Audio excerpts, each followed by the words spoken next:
A hand clenched the edge of a heavy oak bed. The fingers were old, thin, white at the knuckles. A cough tore out of the throat above them. Then another. Then a wet, ragged third that bent the body in half.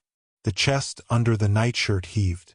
A silver bell tumbled off the bedside table and rang once before going still. Footsteps ran down a stone corridor. A door opened. A young woman in a gray dress dropped to her knees beside the bed. She put one hand on his back and one on his shoulder. She said nothing.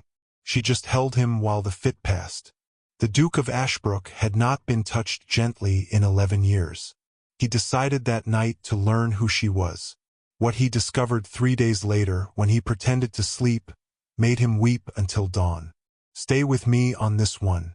The Duke of Ashbrook had been a widower for 11 years and a sick man for 2. The great house he lived in had 37 rooms, and most of them had not been entered since his wife was buried. He kept to 3. His bedroom, his study, and the long gallery where the portraits of his family hung in the dark. He had servants, plenty of them, a butler with white gloves, 2 footmen, a cook, a housekeeper named Mrs. Pell who had run the house for 20 years and ran it like a regiment, and under her, 6 maids who came and went like leaves in autumn. He did not know most of their names. He did not need to. They came in. They curtsied. They left. That was the rhythm of his days now. But here is the thing about being old and sick and rich. You start to notice when something is different. You don't know why at first. You just feel it. He felt it the morning after his coughing fit. The girl who had run in and held him while he choked on his own breath was not the maid usually assigned to his room. The usual girl was a thin, nervous thing called Mary who jumped if you spoke to her. This one was quieter, steadier, and when the fit had finally passed and he could breathe again, she had simply wiped his mouth with the cloth from the nightstand, set him back against the pillows, and asked him in a low voice if she should fetch the physician. Not the butler. Not Mrs. Pell. The physician. It was the right question. It was the only question. He had nodded. She had gone. The physician had come. And by the time the Duke felt strong enough to ask after the girl, she was gone from the room as if she had never been there at all.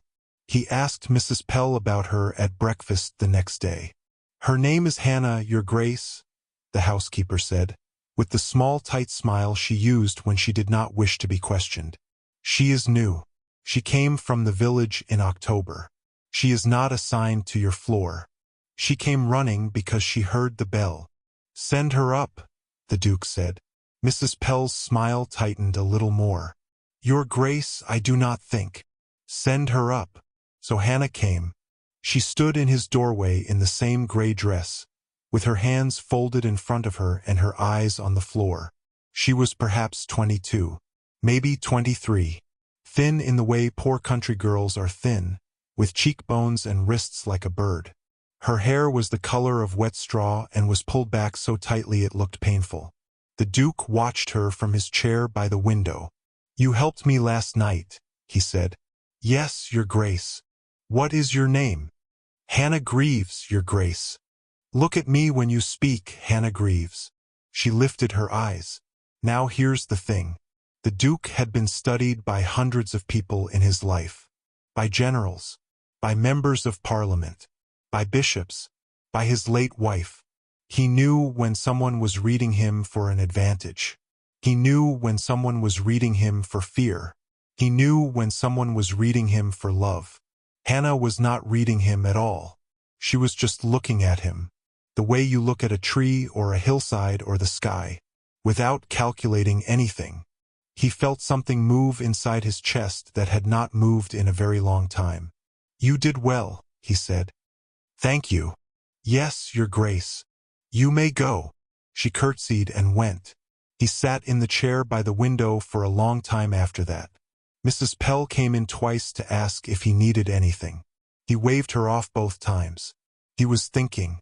He was thinking about how, in 40 years, he had never been thanked by anyone without being thanked back twice as long. He was thinking about how the people in his house performed for him from the moment they opened their eyes in the morning to the moment they closed them at night. He was thinking that the girl who had just left his room had not performed for him at all. She had simply done what was in front of her and said the things that were true. And the Duke of Ashbrook, who had built his life on knowing what people really were, suddenly did not know what this girl really was. He decided that he was going to find out. The Duke had been testing people his whole life. When he was a young man inheriting the title from his father, he had tested his stewards by leaving sovereigns in pockets and counting them at the end of the day. He had tested his cooks by sending back perfect dishes to see who got angry. He had tested his junior officers in the war by giving them orders that did not quite make sense. He had tested his wife in their early years by complimenting other women in front of her. He had tested his sons, before they died of fever in the autumn of '49, by deliberately misremembering their birthdays. He was good at testing people. He was very, very good at it. So 3 days after Hannah Greaves had stood in his doorway, the Duke decided to test her. It was simple. He had been told to nap each afternoon after his medicine. He always pretended to nap. Sleeping in the daytime felt to him like an admission of defeat. But the medicine did make him drowsy, and his eyes did close, and he had often pretended for the housekeeper or the butler when they came to check on him. That afternoon he rang the bell. He asked for Hannah to be sent up with a glass of warm water before he rested. She came. She brought the water. She set it on the little table beside the bed, on top of a folded napkin so it would not leave a ring on the wood. The Duke was already lying back against the pillows. "Thank you, Hannah," he said. His voice was thin. He had practiced making it thin. "I think I will sleep a little." "Yes, Your Grace. Could you come back in an hour and see if I am still living?" It was an old joke. He used it on everyone. Most people laughed in the wrong way. Some did not laugh at all. Hannah said very simply, "I will, Your Grace." She left. The Duke closed his eyes. And he waited. He waited a long time. The light moved across the floor. The clock in the corridor outside chimed once. He could feel the medicine pulling at him, but he held on. He wanted to be awake when she came back. The door opened so softly he barely heard it. He kept his breathing slow, deep, heavy, the way a sleeping old man breathes. He let his lower jaw fall slightly open, the way it did when he truly slept, because he had seen himself in the mirror once and known how he looked. He heard her footsteps come close to the bed. He waited for her to pick up the glass and drink from it. People did that. They drank the water of dying men because they thought nobody was looking. She did not drink it. He waited for her to open the drawer of his nightstand, where his pocket watch lay. People did that too. They looked. They priced things in their heads. She did not open the drawer. He waited for her to walk to the dresser, where his late wife's pearl earrings still sat in a small porcelain dish. He had left them there on purpose this morning. He had moved them from the safe specifically to see what she would do. She did not go to the dresser. What she did was this. She walked to the window. She drew the curtain a little more closed, because a strip of afternoon sun had been falling across his face and he had not noticed. Then she came back to the bed. She bent down. She picked up the book that had fallen from his hand when he pretended to drift off. She could not read. He knew this because Mrs. Pell had told him. So she did what any clever person who cannot read would do. She felt for the small ribbon that he used as a marker. She found the page that was bent slightly at the corner from his thumb. She placed the ribbon there. She closed the book and set it on the nightstand within his easy reach. The Duke kept breathing slowly. Then Hannah did something he did not understand at first. She reached into the pocket of her apron and pulled out a small piece of bread. It was no larger than his thumb. It was the heel, the hard end that nobody likes. He realized, watching her through his lashes, that this was her dinner.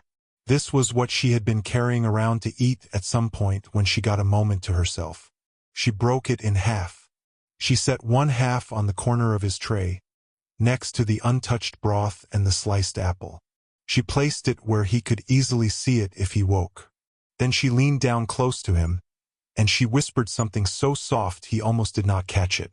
"In case you are hungry in the night, Your Grace. The kitchen locks at 8. She did not eat her own half. She put it back in her apron. She would eat it later. He could tell by the way she folded it back into the cloth.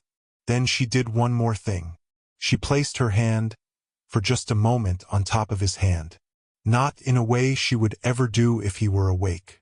In the way you might touch a thing you love that cannot be touched. And she whispered, 'Be well tonight, sir.'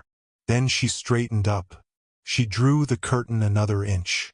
She walked out, and the door closed behind her so gently it made no sound at all. The Duke lay still. He lay still for a long time. He did not open his eyes.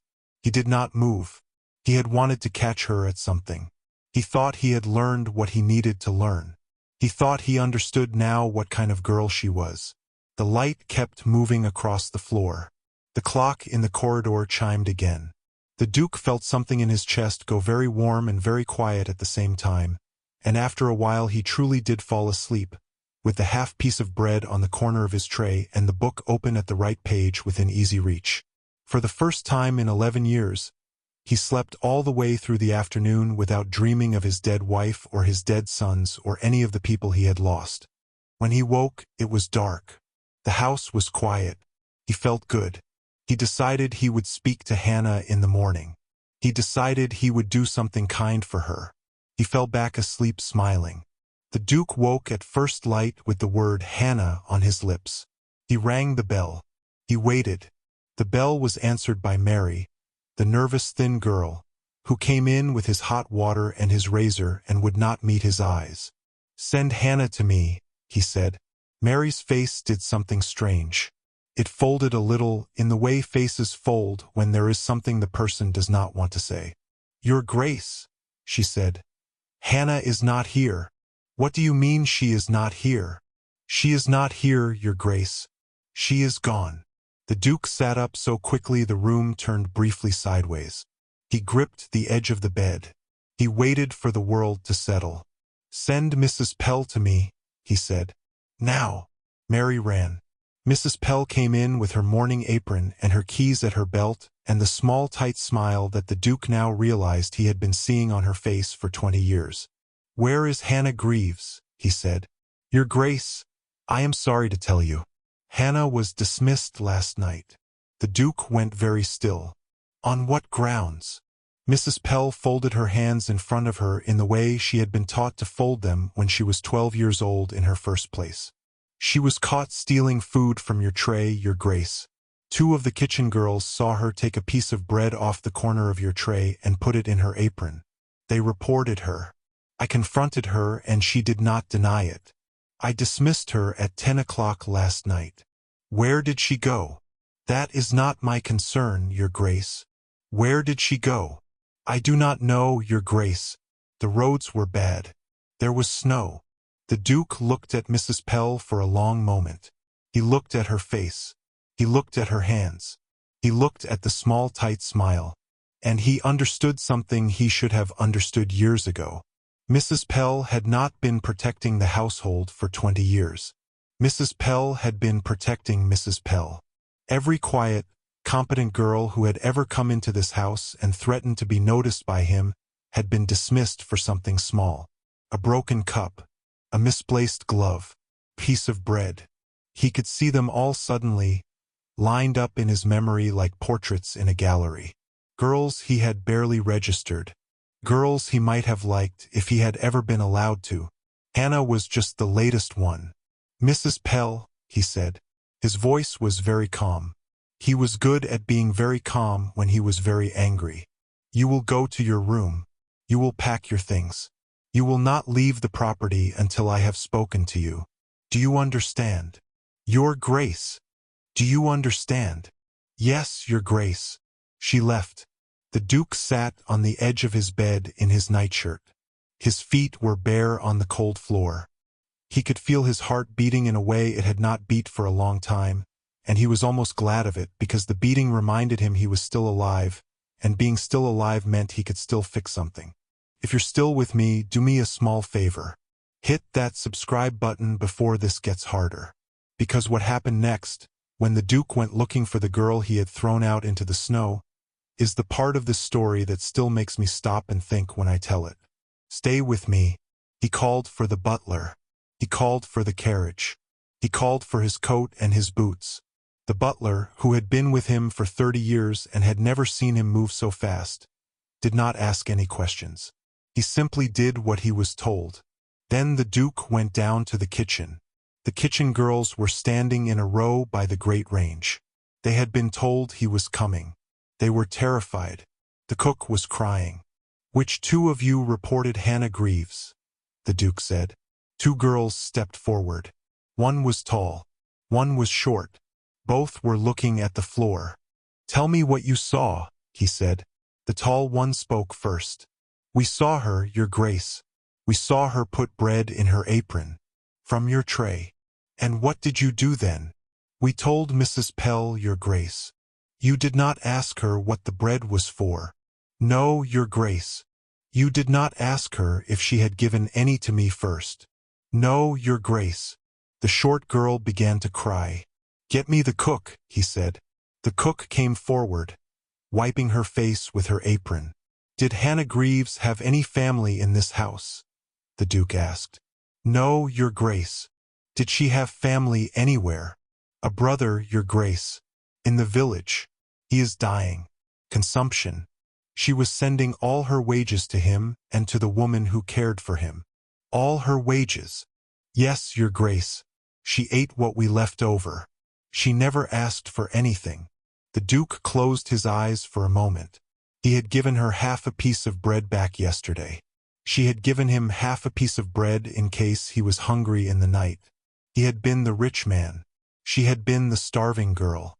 And the half she had given him had cost her dinner. He had thought, watching her, that what he was seeing was kindness. He had not understood, until this moment, that what he was seeing was kindness from someone who had nothing. That is a different thing. That is the rarest thing in the world. He opened his eyes. "Where does her brother live?" he said. "Your Grace, in the cottages by the old mill. The third one with the green door. Get my carriage to the front. Get the physician in town to meet me there. Tell him to bring everything he has. Tell him I will pay him 3 times his usual fee for the year. Your Grace, do it now." He turned and walked out of the kitchen, and for the first time in 2 years his back was straight and his step was firm. The road to the village was cold and rutted. The carriage shook on its springs.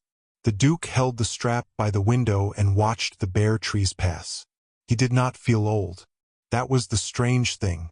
For the first time in years, he did not feel old. The cottages by the old mill were small and gray.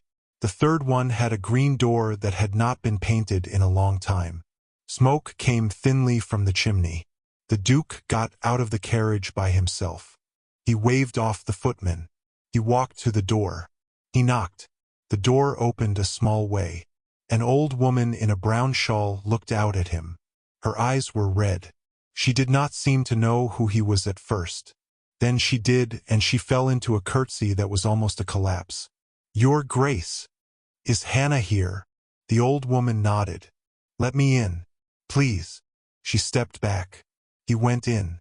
The cottage was 1 room. There was a fire that was almost out. There was a narrow bed against the back wall, and on the bed there was a young man so thin you could see the shape of his skull through his face. His eyes were open. He was breathing in a way that the Duke remembered from his own sons in their last hour. Hannah was sitting on a stool beside the bed. She was holding her brother's hand in both of hers. Her hair was loose. Her face was wet. She looked up. She saw the Duke. She got to her feet so fast she nearly fell. "Your Grace, I am so sorry, please, I never meant." "Sit down, Hannah." "Your Grace, please. Sit down. Please." She sat. She was shaking. Her brother's eyes moved toward the Duke and then away again. The Duke understood that this was a young man very close to the end of his life. The Duke took off his coat. He took off his hat. He set them on the small wooden table by the door. Then he walked to the bed, and he knelt down on the cold floor beside Hannah. He had not knelt for anyone since he was a boy. His knees did not like it. He did it anyway. "Hannah," he said. His voice was low. "Listen to me." She would not look at him. She kept her eyes on her brother's face. "Hannah, I was awake yesterday afternoon. I pretended to be asleep. I wanted to see what you would do." Her hands tightened on her brother's hand. "I saw what you did. I saw the curtain. I saw the book. I saw the bread." She closed her eyes. A single tear ran down her face. "I am not angry, Hannah. I have not been angry once today at you. I have been angry at every person in my house who is not you. And I have been angry at myself." She did not move. "Hannah, I have been a duke for 41 years. In 41 years, I have had thousands of people in my rooms. Every single one of them has performed for me. They have bowed. They have flattered. They have stolen. They have lied. They have told me what they thought I wanted to hear. Some of them I loved. Some of them I trusted. None of them ever did what you did yesterday." She opened her eyes. She looked at him. She did not say anything. "You did not know I was watching. You drew the curtain because the sun was on my face. You marked my book at the right page even though you cannot read, because you knew it mattered to me. You left me half of your dinner because the kitchen locks at 8 and you did not want me to be hungry in the night. You put your hand on my hand the way a person puts their hand on a thing they love. And then you went away." He had to stop. He could not breathe for a moment. "I have spent my whole life," he said, "being performed for. I had forgotten what kindness looks like when nobody is watching. I had forgotten there was such a thing." Hannah was crying without sound. So was the old woman by the door. So, the Duke realized, was he. "I came to tell you that I am sorry. I am sorry that you were sent out into the snow last night for taking a piece of bread that you had earned 100 times over. I am sorry that the woman who runs my house has been running my house for herself and not for me, and I did not see it until you walked into my room. I am sorry that I tested you at all. You did not need to be tested. I needed to be tested. And you tested me without knowing it, and I failed it for a whole day, and I am here to make it right." She tried to speak. She could not. The Duke reached out and put his hand, very carefully, on the brother's forehead. The young man was burning. "Hannah, I have brought a physician. He will be here within the hour. He has every medicine I could think to ask for. Your brother is going to be cared for from this moment until either he is well or he is gone. And either way he will not be cold and he will not be hungry and he will not be alone. Do you understand me?" She nodded. She could not speak. "And you, Hannah, you are not going back to that house as a maid. You are not going back as a servant. You are not going back at all unless you wish to. There is a cottage on my land, 2 miles from the main house, that has been empty for 10 years. It has 4 rooms and a good roof and a fireplace that draws clean. It is yours, today, if you and your brother want it." She put her hands over her face. The Duke knelt there beside her for a long time, on the cold floor, until the physician's carriage came up the road outside and the door opened on the morning light. The brother lived. The physician was not a sentimental man. He said it was very close. He said another 2 days in that cold cottage and the boy would have been gone. As it was, the physician moved into the cottage by the old mill for a week, and then he moved Hannah's brother to the empty cottage on the Duke's land, and then he came up to the main house twice a day for 3 months until the boy could walk to the gate by himself. His name was Thomas. He was 17. When he could finally stand without leaning on anything, the first thing he did was walk into the Duke's study and try to thank him, and he cried so hard he could not get the words out, and the Duke just sat there in his chair and let him cry, because the Duke knew by then that sometimes the kindest thing you can do for a person is to let them cry in front of you without making it small. Mrs. Pell was dismissed within the week. The Duke did not give her a reference. He paid her a year's wages because he was not a cruel man, but he wrote a letter for the housekeepers' guild in the county explaining what she had done, and he made sure that letter was read. She moved to her sister's house in another county. He never thought of her again. The two kitchen girls were not dismissed. The Duke called them into his study one afternoon and explained to them, very simply, what had happened and what they had been part of. They cried. He let them cry. Then he asked them if they would like to learn to read. The tall one said yes. The short one said she already could. He hired a tutor for the tall one. He sent the short one to apprentice with the steward, who needed a clerk and was tired of pretending he did not. The house changed. It changed slowly in small ways. The Duke began to ask people their names. He began to remember them. He began to walk through the corridors of his own house instead of staying in his 3 rooms, and he found things he had not known were there. He found a window in the long gallery that gave a beautiful view of the south field. He found a small library in the east wing that his late wife had used and that he had not entered in 11 years. He found a kitchen garden that had been planted by the cook 15 years ago and that nobody had ever shown him. He began to write letters again. Not the formal ones to Parliament. The other kind. To the few old friends who were still alive. To the families of his soldiers from the war. To his nieces and nephews, who lived in the north and whom he had not seen in 20 years.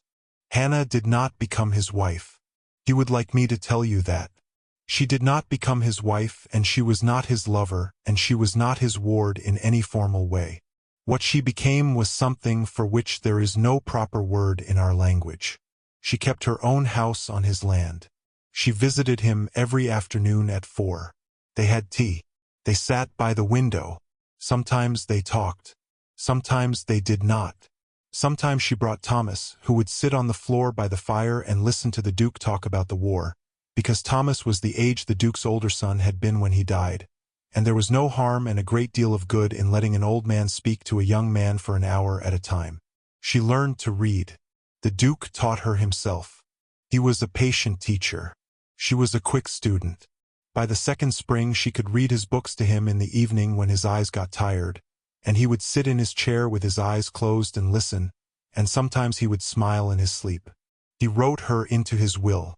Not for everything. He had nieces and nephews who deserved their share.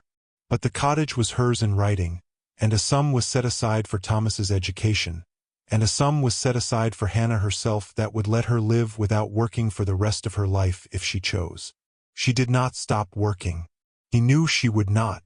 The night before the Duke died, 2.5 years later, he had a coughing fit. Hannah was in the house. She had been reading to him by the fire. She heard him from his bedroom and she ran. She dropped to her knees beside the bed. She put one hand on his back and one on his shoulder. She did not say a word. She just held him while the fit passed. When his breath came back to him, the Duke opened his eyes and looked at her. He said, "Thank you, Hannah."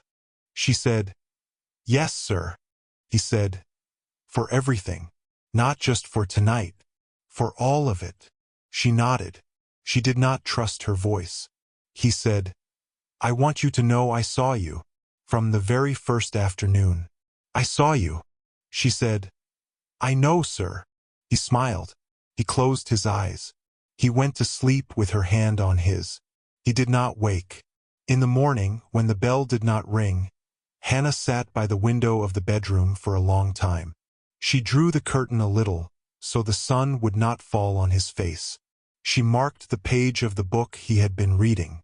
And then she went to tell the household that the Duke had gone quietly in the night. It was the last small kindness she would do for him.